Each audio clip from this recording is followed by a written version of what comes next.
आदाब नाजरीन, INE today news में आपका खैर मकदम करते हैं। आइए देखते हैं ये तफसीलात। सुनने वाली मेरी माँ और बहनों को सबको सलाम वालेकुम और नमस्कार। तो भाइयों, मैं आपको ज़्यादा वक्त ना लेते हुए, क्योंकि मुखारिन ज़्यादा लोग बैठे हुए हैं, सिर्फ 5-6 मिनट में मैं ख़त्म करता हूँ। क्योंकि आप देख रहे हैं आज ये इंतखाबी जलसा है और इसमें हम पिछले 4 महीने से जो हमारे अब्दुल अजीज कौसर मोहिउद्दीन साहब को दिन रात मेहनत कर कर जो सितंबर 6 तारीख से लेकर दिसंबर 7 तारीख तक चुनाव तक जो जी तोड़ कर जो नौजवानों ने सुदूर मुतमद्दिन और हमारे खवातीन बहना माँ सब लोग उठकर कम से कम 50,000 अक्सरियत से हमारे MLA साहब को चुने यहाँ से चुने हैं। तो इसी अवसर पर आपको बताना चाहता हूँ, यहाँ पर MP इलेक्शन के लिए, लोकसभा चुनाव के लिए बहुत समय कम दिया गया है, क्योंकि हमारे अब्दुल अजीज आली जनाब अलहाज नकीब मिल्लत बैरिस्टर असदुद्दीन ओवैसी साहब सबसे पहले 18 तारीख को नॉमिनेशन फाइल करे हैं। तो 11 तारीख अप्रैल को चुनाव है। तो इस चुनाव में आपको मालूम होना चाहिए, ये हमारे बैरिस्टर साहब सिर्फ हैदराबाद के नुमाइंदा नहीं है, बल्कि सारे हिंदुस्तान के नुमाइंदा है। अपन सब लोग के नजर में, दृष्टि में रखते हुए मैं आप लोगों से खासकर बताना चाहता हूँ, सारे हिंदुस्तान का आन बान और शान बैरिस्टर असदुद्दीन ओवैसी साहब। तो आज आपको मालूम होना चाहिए, आज गरीब तबके के लिए, गरीब आवाम के लिए, खासकर मुसलमान भाइयों के लिए, दलितों के लिए और पिछड़े वर्गों के लिए आज लोकसभा में आवाज उठाने वाले सिर्फ एक नेता है, वो है हमारे सदर मोहतरम साहब है।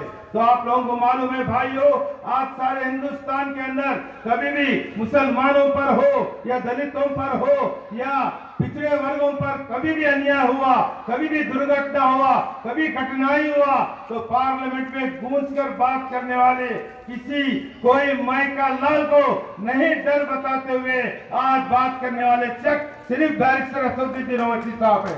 तो इसीलिए भाइयों, मैं आपसे यही दरखास्त करता हूँ, क्योंकि आज पूरे सारे हिंदुस्तान के निगाहें हमारे बैरिस्टर साहब के ऊपर है। क्यों? वो लोगों को पूरों को मालूम है, यकीन है, क्योंकि ऐसा शख्स हैदराबाद से 3 बार आपके दुआ से और अल्लाह के दुआ से आज उन्होंने 3 बार अपने MP पार्लियामेंट सीट जीत चुके हैं। ये 4थी बार आपके दुआओं के, आपकी मेहरबानी से जीतना चाह रहे हैं। तो हमको अल्लाह ताला बराबर जिताएंगे, जीतने वाले हैं। मैं आपसे यही दरखास्त करता हूँ, कितने लाख वोटों से आप लोग जिताते हैं वो अपने दिल में रखिए और सोचिए, कम से कम मेरा आपसे गुजारिश है, कम से कम 2 लाख से लेकर 3 लाख अक्सरियत से आप लोग सदर साहब को जिताना चाहिए, क्योंकि सारे हिंदुस्तान के जो जितने भी भारतीय जनता पार्टी की शाखाएं, RSS हो, बजरंग दल हो, विश्व हिंदू परिषद हो, ऐसे लोगों के आंख खुलना चाहिए, क्योंकि उनके दिलों में गड़गड़ाहट पैदा होना चाहिए और उनको ये महसूस होना चाहिए, क्योंकि आज हिंदुस्तान के अंदर जो मुसलमानों को, जो अकलियतों को, माइनॉरिटीज को जो पीछा करते हुए देखा जा रहा है, आज हिंदुस्तान में मुसलमानों को कम नजर से देखा जा रहा है, उनको एंटी नेशनलिस्ट कहते हैं। आपको मालूम होना चाहिए, आज हिंदुस्तान को, दस्तूर को मानने वाले, दस्तूर संविधान के उसके ऊपर प्रमाण करने वाले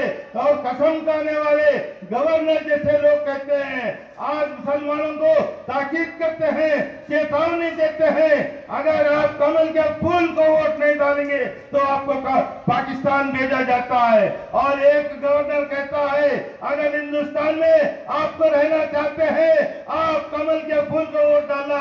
ये दस्तूर को मानने वाले, दस्तूर को हिफाजत करने वाले गवर्नर ऐसे बातें करते हैं। मेरे प्यारे मुसलमान भाइयों, आप डरने और घबराने की बात नहीं, आपके साथ सदर मोहतरम जान देने के लिए भी तैयार है। आप सदर मोहतरम के साथ रहिए, आप उनको जिता के आज सारे हिंदुस्तान में एक तोहफे के साथ नरेंद्र मोदी को बताना चाहिए कि हमारे सदर मोहतरम आज एक लोकसभा के अंदर, आपको मालूम होना चाहिए, रत्न जो सदस्य का रत्न का अवार्ड दिया गया है, सदस्य का रत्न अवार्ड दिया गया है। आज हमारे सदर मोहतरम साहब आप देख रहे हैं, आज गरीबों के लिए बात करने वाले लोकसभा में सिर्फ एक ही नेता है। आज 543 एमपीस में सर उठाकर बात करने वाले सिर्फ हमारे सदर मोहतरम है। मेरे प्यारे भाइयों, आपसे मैं गुजारिश करता हूं, आज सारे हैदराबाद हल्के के अंदर आज चौथी बार चुनाव लड़ रहे हैं। आज चौथी बार चुनाव के अंदर हम कम से कम बड़े से बड़े अक्षर से जीतना चाहिए। आज आप देखिए सदर मोहतरम की मेहरबानी है, आज कारवान कॉन्स्टिट्यूंसी के अंदर डेवलपमेंट के लिए 300 करोड़ रुपए मंजूरी दी गई है। 300 करोड़ रुपए ड्रेनेज को रिमॉडलिंग करने के लिए, पीने का पानी का जो किल्लत है उसको हल करने के लिए। और हमारे जनाब कासर मोहिद्दीन साहब आप देख रहे हैं, आज कारवान हल्के के अंदर करोड़ों रुपए लागत से काम कर रहे हैं। तो आप उनका देखिए, आज एक मुसलमानों का एक रिप्रेजेंटेटिव नहीं है, वो पूरे दलित और पिछड़े वर्गों के रिप्रेजेंटेटिव है, नुमाइंदा करते हैं। आज हिंदुओं के एरिया में देखिए, आज बांजावाड़ी में देखिए, आज कारवान के अंदर देखिए, आज कितने काम हो रहे हैं। तो भाइयों, आज डेवलपमेंट के तहत आप देख रहे हैं 1999 से आज हुमायूं पार्टी इस कारवान के अंदर आगे बढ़ते हुए उभरते हुए आप लोगों के दुआ से आगे बढ़ते आ रहा है। तो देखिए भाइयों, आज पेंशनपुरा के अंदर आज जगमगा हुआ ये लाइटों को देखिए, आज एलईडी लाइटों का किसका मेहरबानी है, आज सीसी रोड का किसका मेहरबानी है। यहाँ पर कुछ बोरी का अगर प्रॉब्लम हुआ, हमारे एमएलए साहब, हमारे कॉर्पोरेटर अजीज पठान साहब आपके समक्ष में आते हैं। तो इसलिए भाइयों, आज मैं हमारे जितने भी हिंदू भाई और दलित भाई और हमारे बीसी के हैं या बगल में मेरे यादव कम्युनिटी लोग भी रहते हैं, मैं हमारे कम्युनिटी के लोगों से भी गुजारिश करता हूं, क्योंकि मेरे यादव भाइयों, आप सोच विचार करिए, आप छोड़िए दूसरे पार्टियों को। आज जीतने वाली पार्टी है हुमायूं पार्टी है। मैं आपसे विनती करता हूं, आपसे कृपया करता हूं कि आप मजलिस का साथ दीजिए, आपके बस्ती को सुधारिए, आपके जितने भी हल है हम सॉल्व करने के लिए आगे आएंगे। और जितने भी बीसी के लोग हैं यहाँ पर मैं उन लोगों को भी बताना चाहता हूँ, क्योंकि मजलिस पार्टी सबका पार्टी है, सबके लिए काम कर रहा है। आज हिंदुस्तान के अंदर सेक्युलर पार्टी है, सिर्फ मजलिस पार्टी है। तो मैं आपको एक छोटा सा उदाहरण देना चाहता हूँ भाइयों।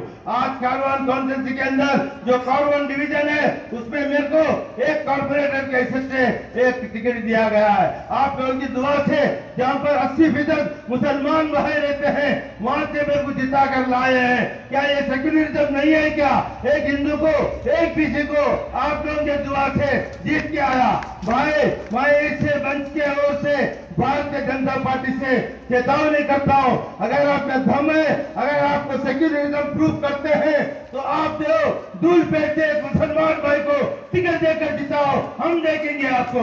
मगर वो नहीं कर सकते भाइयों, वो हिंदू मुसलमानों को लड़ाना चाहते हैं, वोट बैंक को बनाना चाहते हैं। तो इसलिए समय का तगादा है। मैं आप लोगों से फिर एक बार बात करूंगा, जो समय दिया गया शुक्रिया अदा करते हुए मैं समाप्त करता हूँ। जय हिंद। एक बार नारा लगाइए, हुमायूं, जोर से हुमायूं, हुमायूं। शुक्रिया। अगर आपने हमारे चैनल को सब्सक्राइब नहीं किया है तो आपको यहाँ सब्सक्राइब बटन दिख रहा है, उसे क्लिक करिए और सब्सक्राइब कीजिए, और साथ ही साथ बेल आइकॉन को भी क्लिक करिएगा, जिससे कि आपको ताजा अपडेट मिलते रहें।